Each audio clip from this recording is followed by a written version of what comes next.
Hi everybody, I'm back. Thanks for joining me again.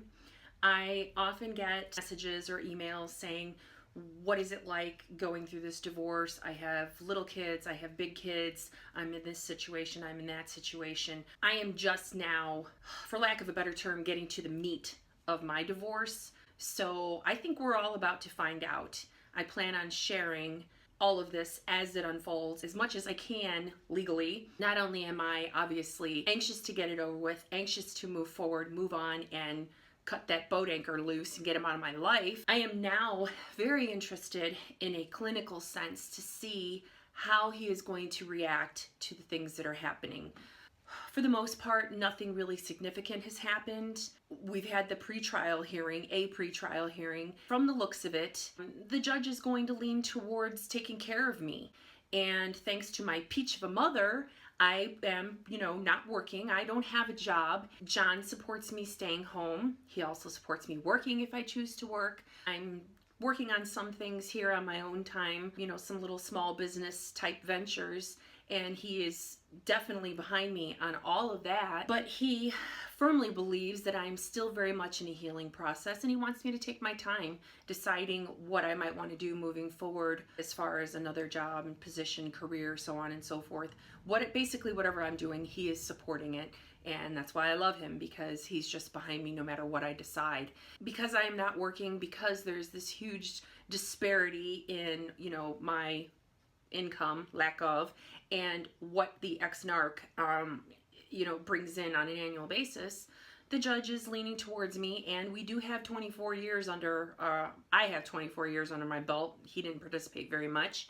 That's nothing to sneeze at. If you were with somebody for 24 years, you obviously invested a lot in them. I know I invested a lot in our marriage and in our children, in our family, our homes.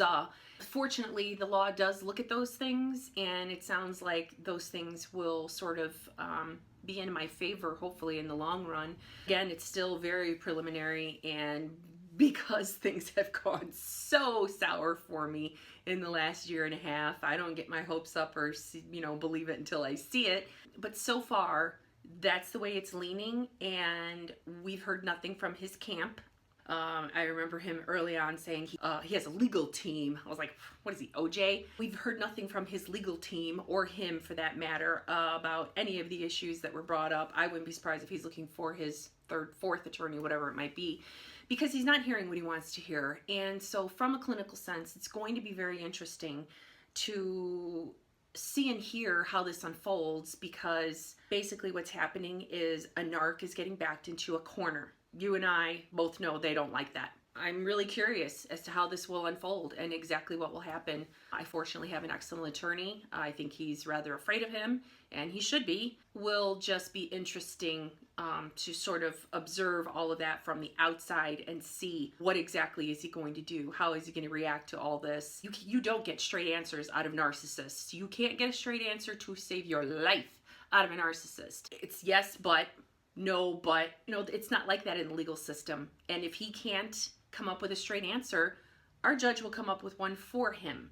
So all of this sort of has me a little on edge. I'm not afraid of the outcome. I'm not afraid of the proceedings themselves. I absolutely do not want to see him. I don't want to be around him. I want no interaction with him whatsoever. If that is at all possible, see if I can make that happen. Hopefully my attorney can make that happen for me. I want nothing to do with him. I just want it over with.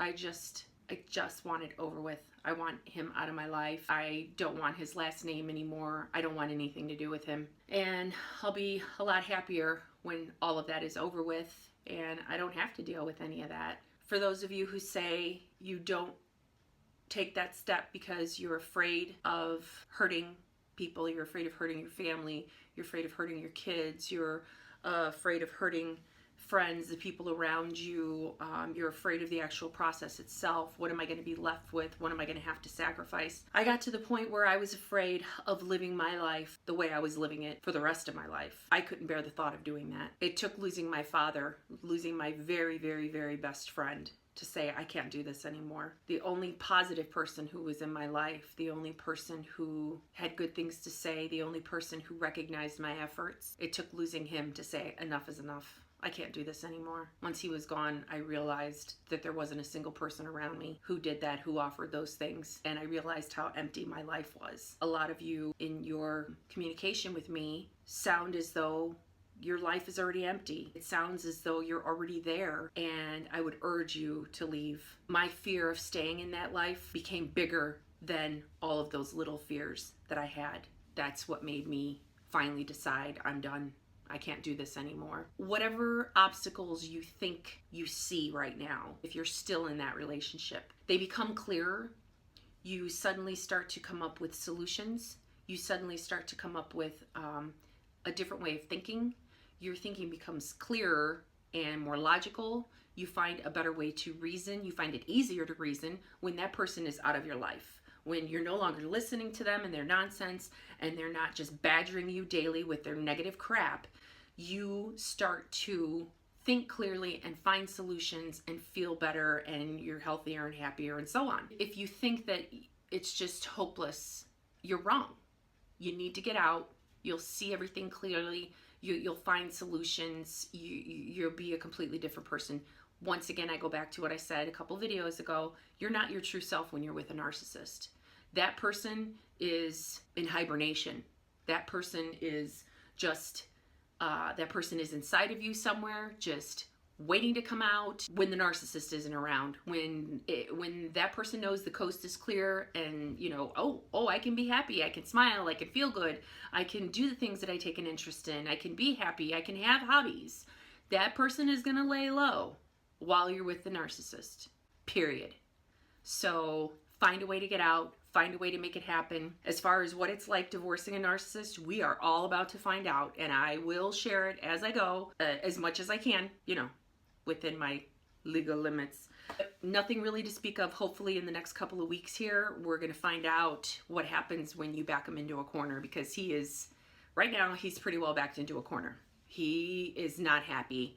I even expressed my concerns to my therapist, and she urged me to share them with my attorney. Now that we're getting to this part of the proceedings, this part of the divorce, we're getting into the financial aspects, and it's going to cost him. I am fearful of some form of retaliation. I don't know how or where or what it might be, but I am definitely fearful. So I did voice those things, and I'm sharing it with you because it's real. It is absolutely real. I don't know what he'll do. I don't know what he's capable of doing. I do know that seeing these things unfold, he is each and every day just blowing his stack. And I don't know what to expect from any of it.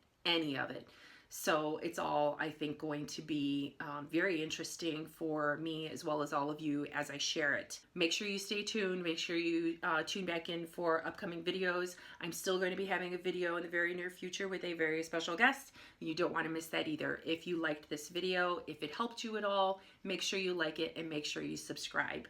Thanks for watching.